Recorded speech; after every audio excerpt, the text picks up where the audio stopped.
ఈరోజు ఆంధ్ర రాష్ట్రంలో జగన్మోహన్ రెడ్డి గారికైనా అద్భుతాలు చేస్తాం, అద్భుతమైనటువంటి సంక్షేమము, అద్భుతమైనటువంటి అభివృద్ధిని రాష్ట్రంలో చూపిస్తామని ముగ్గురు చెప్పారు. ఒకటి నారా చంద్రబాబు నాయుడు గారు, నారా లోకేష్ గారు. మరి వారిద్దరికి ఒత్తాసు పలుకుతూ ఒకరిని కుడి భుజం పైన ఒకరిని ఎడమ భుజం పైన మోస్తున్నటువంటి పవన్ కళ్యాణ్ మరి ఈ రోజు అధికారంలోకి వచ్చి ఏడాది కాలం దాటుతుంటే 20 లక్షల ఉద్యోగాలు ఇస్తామన్నారు. ఉద్యోగాలు ఇవ్వలేదు. ఇవ్వకపోగా ప్రతి నిరుద్యోగికి ఉద్యోగం లేని పక్షంలో 3,000 రూపాయలు నిరుద్యోగ వృత్తి అన్నారు. విద్యార్థులకు ఫీజు రియంబర్స్మెంట్ అన్నారు. ఉన్నత చదువులు అన్నారు. విదేశీ చదువులు అన్నారు.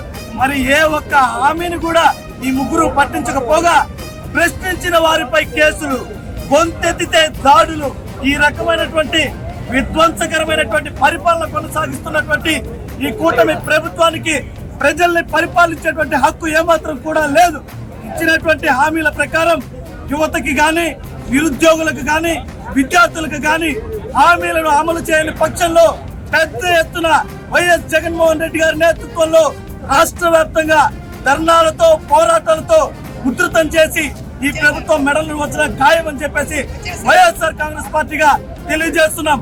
మరి పవన్ కళ్యాణ్ గారు ఈ రోజు రాష్ట్రంలో ఏ ఒక్క హామీ అమలుకి కూడా నాదే పూర్తి బాధ్యత, చంద్రబాబు నాయుడు గారు చెప్పిన ప్రతి హామీ ప్రజలకు అందుతుంది, దానికి నేనే సాక్ష్యము, నేనే పూచీకత్తన్నాడు.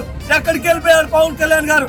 జూబ్లీ హిల్స్ ప్యాలెస్ లో కూర్చొని ఈ రోజు అడపాదడపా రాజకీయాలు చేస్తూ టైం పాస్ పొలిటీషియన్ గా ఈ రోజు గుర్తింపు తెచ్చుకున్నారు. పవన్ కళ్యాణ్ గారిని డిమాండ్ చేస్తున్నాం, మీ మాటలు నమ్మి, మీరు పూచి అన్న మాటలు నమ్మి ఈ రోజు ఆంధ్ర రాష్ట్ర ప్రజలు నిలువునా మోసపోయారు. రాబోయేటువంటి రోజుల్లో పవన్ కళ్యాణ్ గారు మీరు రోడ్ల మీదకి రావడం కూడా కష్టంగా ఉంటుంది. ప్రజల ముందు నిలబడడానికి కూడా సాహసం చేయలేరు. కాబట్టి మీరు ఇచ్చినటువంటి హామీలు అమలు కాని పక్షంలో పెద్ద ఎత్తున మీకు ఎక్కడికి వెళ్తే అక్కడ నిరసన గళాన్ని వినిపించి తీరుతామని చెప్పి వైఎస్ఆర్ కాంగ్రెస్ పార్టీగా హెచ్చరిస్తున్నాం. జై జగన్!